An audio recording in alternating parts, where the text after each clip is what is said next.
So the Catechism describes the Eucharist as the source and the summit of the Christian life. It says the other sacraments, and indeed all ecclesiastical ministry and works of the apostolate, are bound up with the Eucharist and are oriented toward it. In the other sacraments, this now is paraphrasing the Catechism. The other sacraments produce holiness because Christ acts through them. So Christ acts through baptism, acts through confirmation, and acts through marriage vows, acts through ordination, priestly ordination, acts through the sacrament of reconciliation, and acts through anointing of the sick. But Christ is the sacrament of the Eucharist.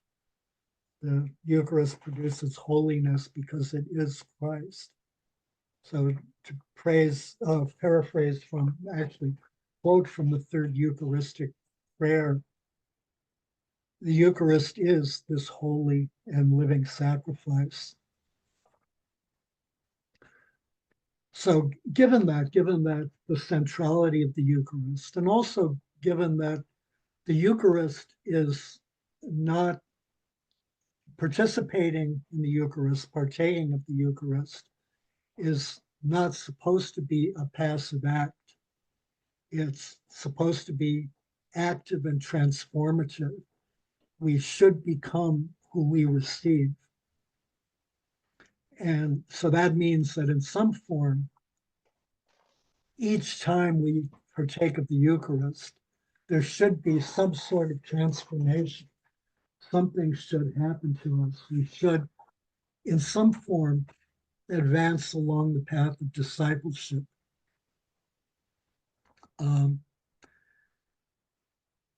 So in contrast to that, we in 2019 there was a study by a Christian social research group called the Pew Research Center. They do in general really outstanding. It's a survey research center, and they in general do really outstanding research on religion in America, on the relationship of Christians generally to assorted social issues, to assorted political issues, etc.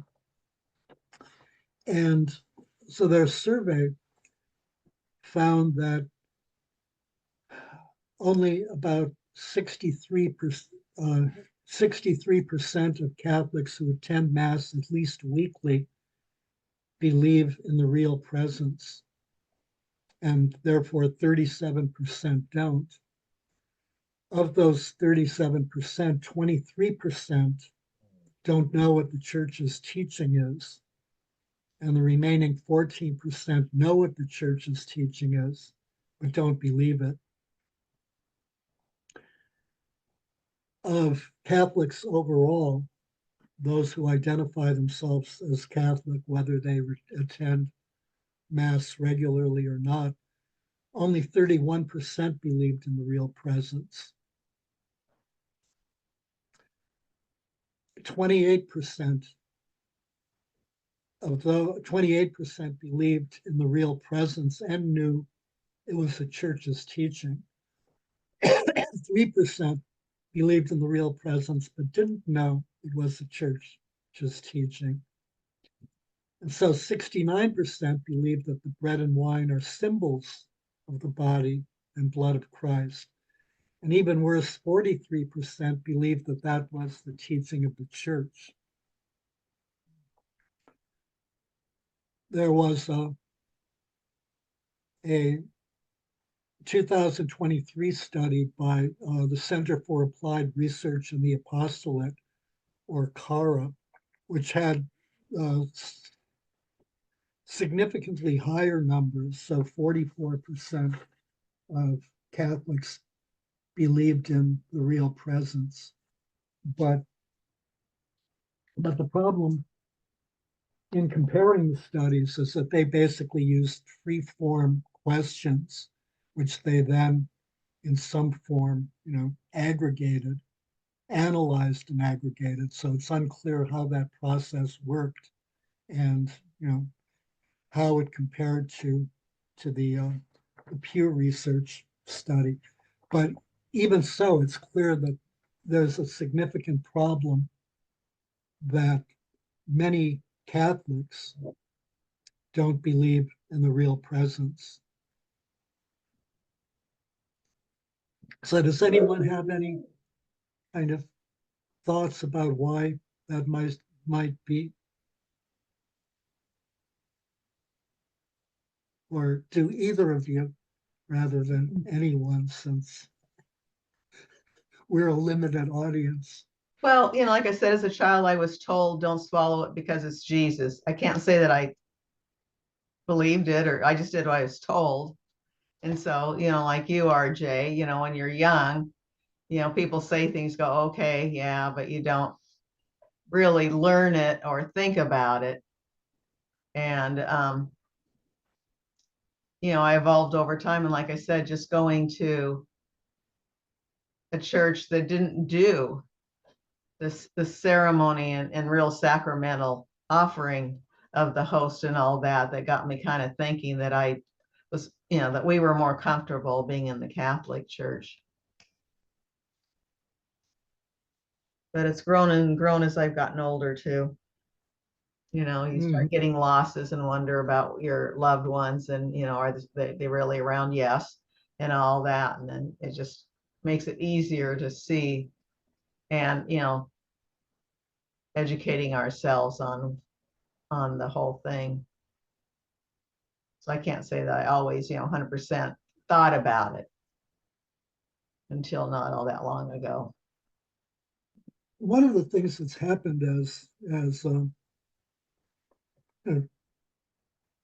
in the modern world is that religious belief has, sort of more and more become an accommodation to our desires in many ways, rather than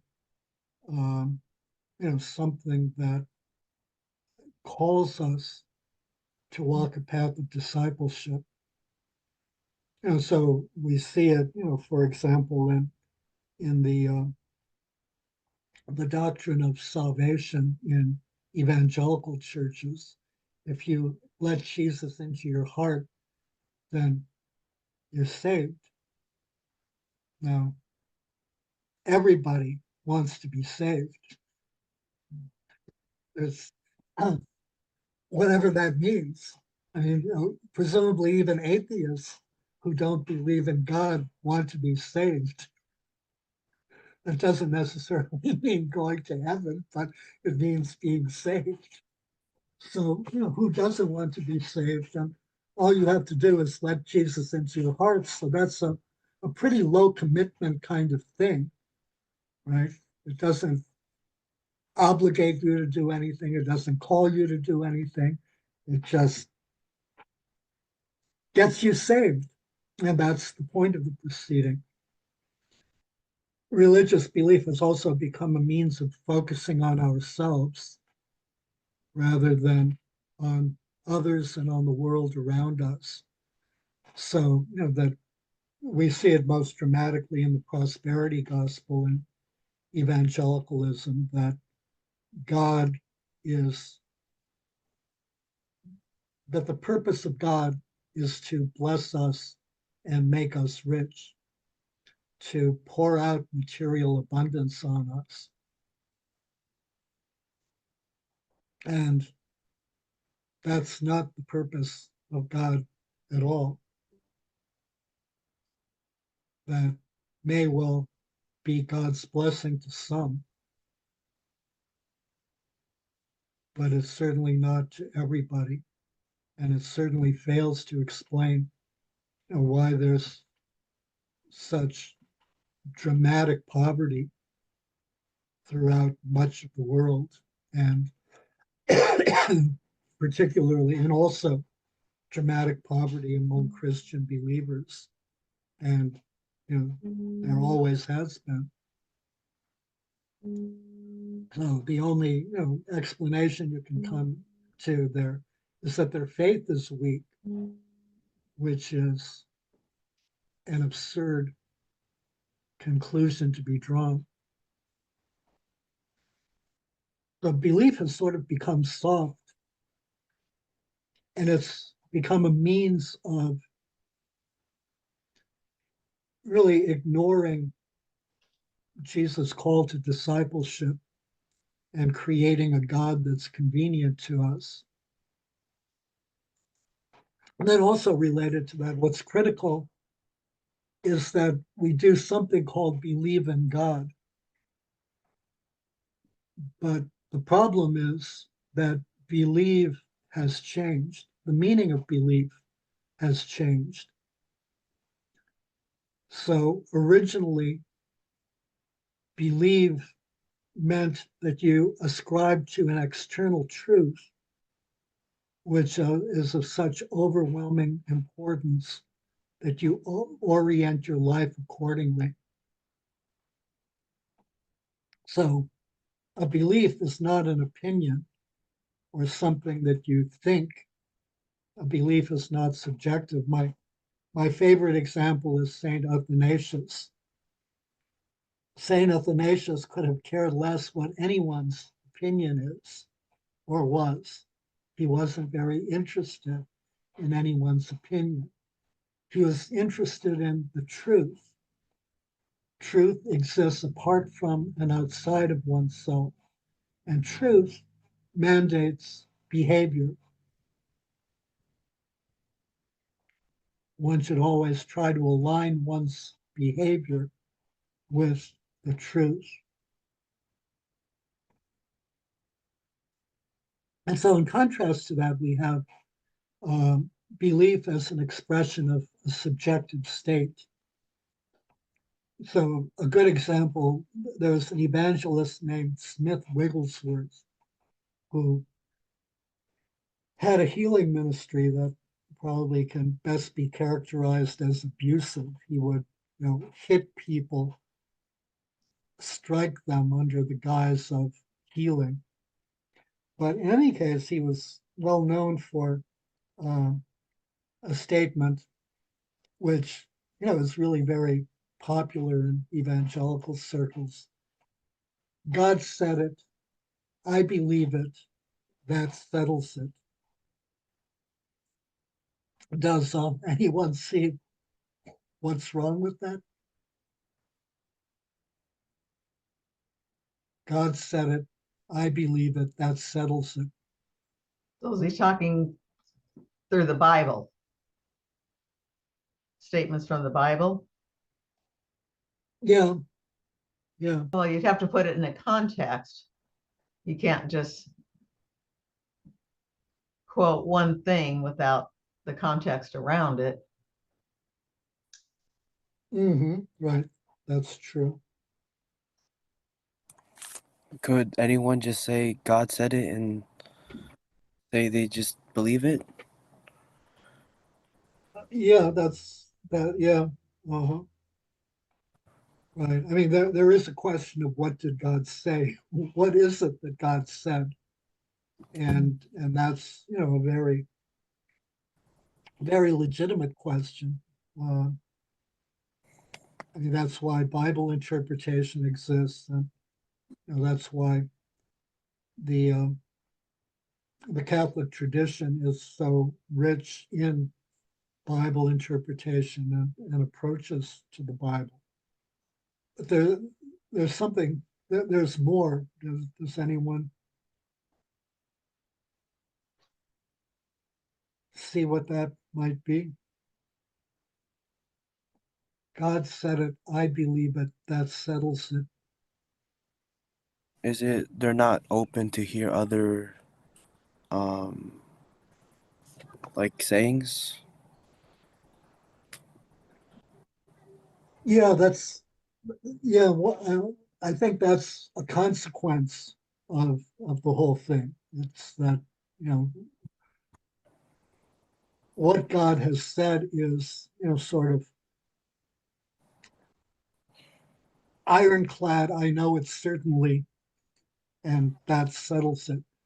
And so, it raises the question of whether in fact Smith Wigglesworth or anyone else who subscribes to that sort of approach uh, really knows what God said, which would seem to be a precondition. But also note that God said it, I believe it, that settles it. So Smith Wigglesworth's belief becomes a basis for what God said and what's settled. So a correct formulation is God said it, and that settles it.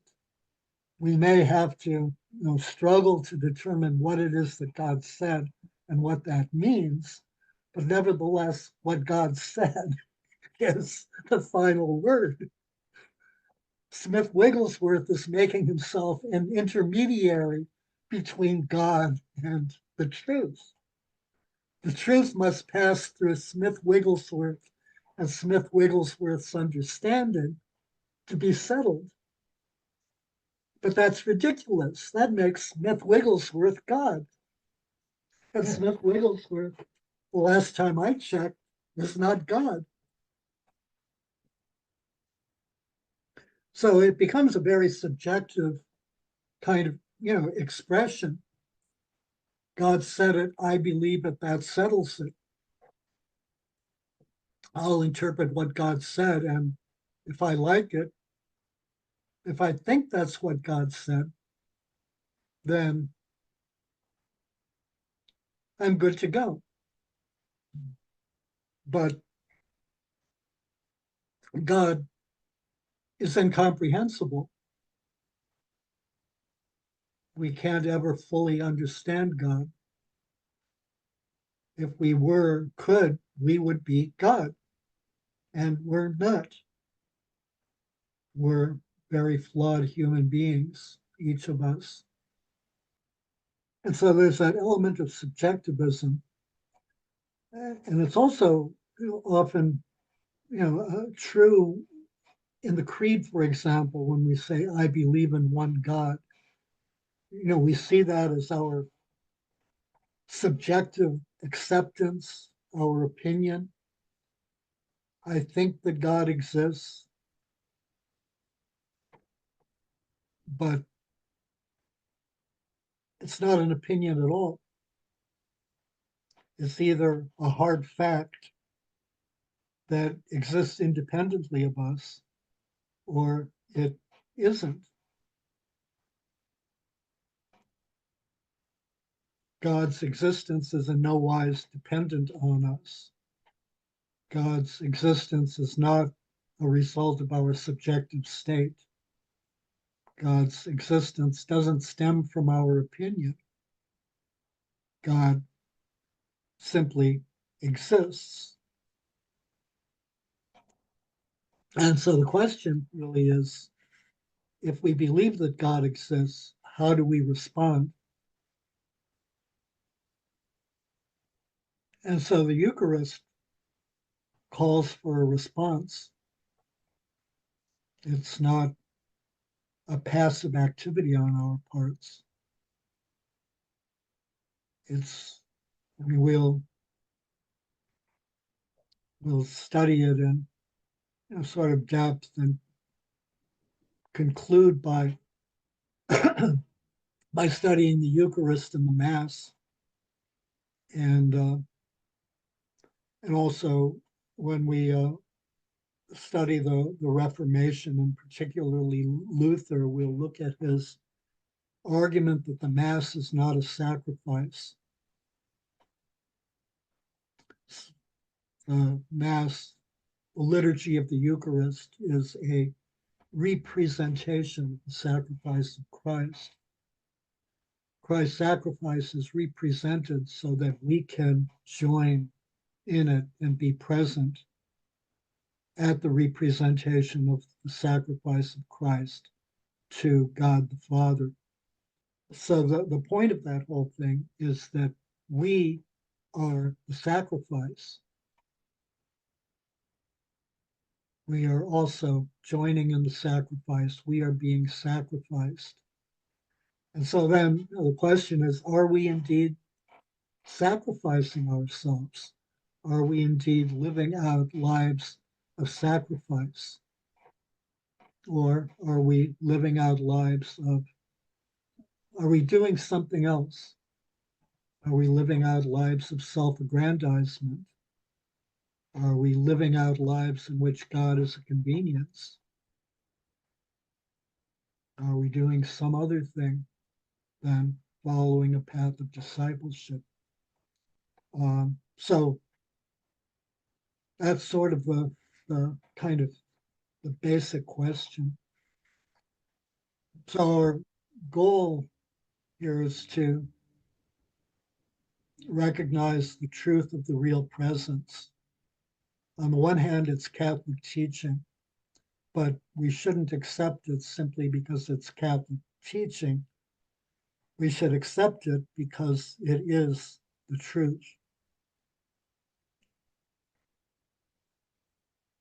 Scripture tells us that it is the truth. So next week we'll study the words of consecration in the three synoptic gospels. The synoptic gospels, RJ, incidentally, are the three gospels, Matthew, Mark, and Luke. They're called synoptic because they're basically the same, or they're very similar.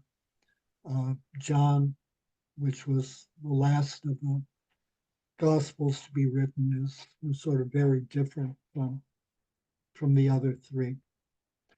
So we'll look at the words of institution in the three synoptic gospels, as well as in First Corinthians, along with Paul's other comments on the Eucharist in First Corinthians.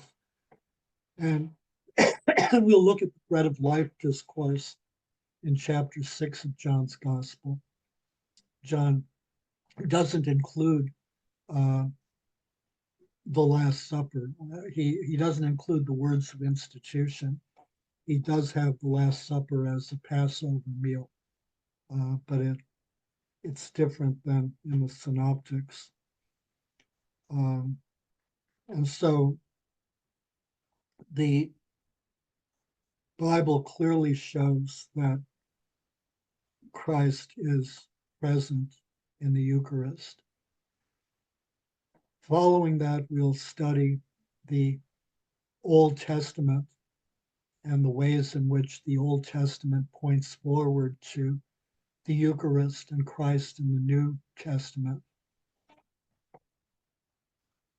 Following that, we'll also examine the patristic tradition and some of the fathers. Particularly, we'll read a little bit of Saint Ignatius of Antioch. We'll read a little bit of Saint Cyril of Jerusalem. We'll read a little bit of Didache, which is a shortened title. The longer title is The Teaching of the 12 Apostles. It's an early Christian text that probably comes from Syria. And it's debated when, the first or the second century. And a couple of other fathers, St. Justin Martyr, who was a Christian in Rome,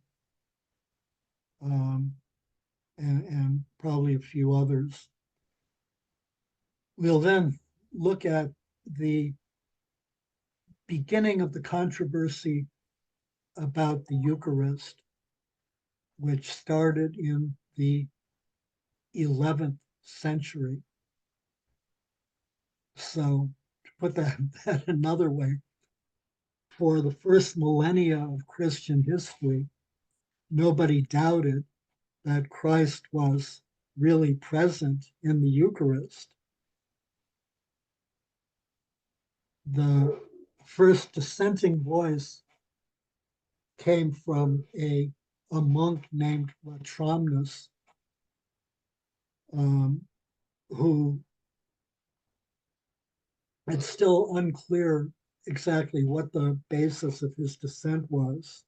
In all likelihood, he merely thought that his abbot had overstated his case. But he was followed in the 12th century by Berengarius of Tours, who believed that the Eucharist, who was really the first person to formulate the view that the Eucharist was symbolic. It was merely a symbol. So we'll examine that. Then we'll examine the reformers, and particularly Luther and his view that the Mass is not a sacrifice. Lutheranism, incidentally, does believe in the real presence. It's theologically, it's called consubstantiation. So in transubstantiation means that the properties of bread and wine remain after the consecration, but that the essence, the substance, becomes the body and blood of Christ.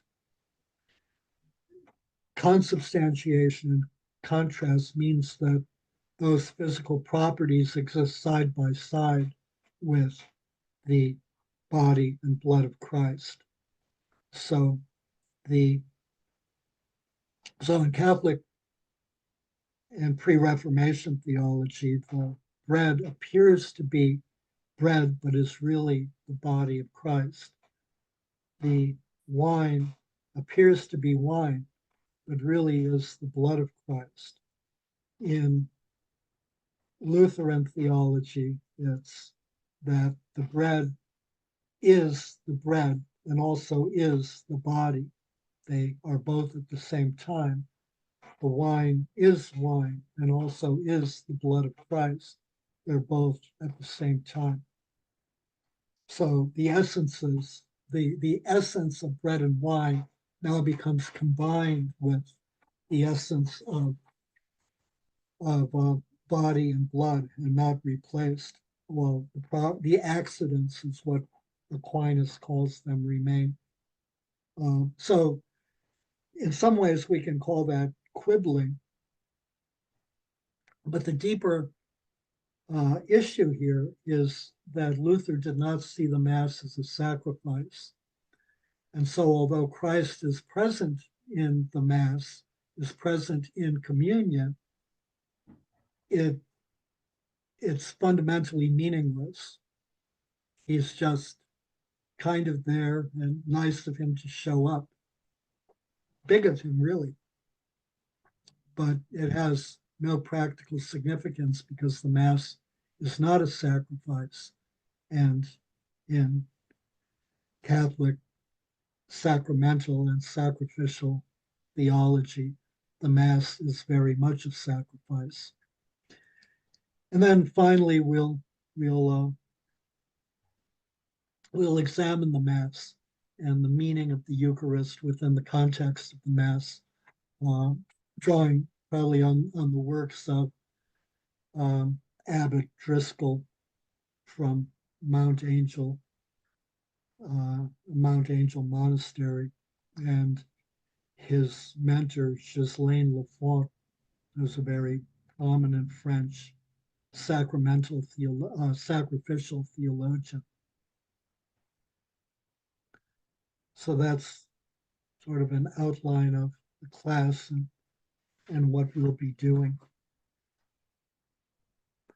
Much of what we'll be studying is, although it's standard Catholic teaching, it's unknown to many rank and file Catholics.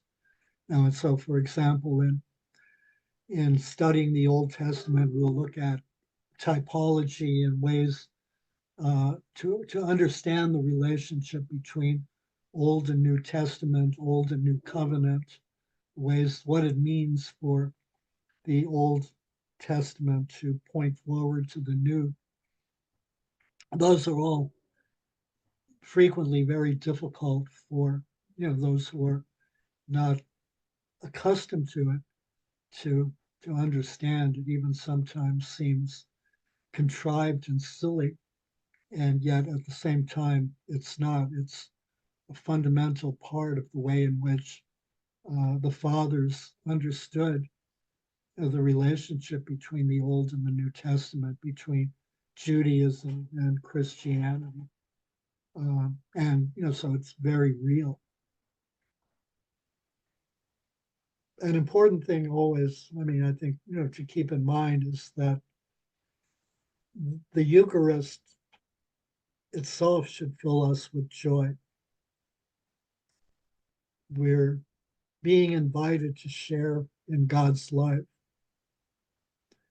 And so learning more about the Eucharist should also fill us with joy and should draw us more and more toward God. And so my hope is that, for us, this will be both a learning experience and a fun experience.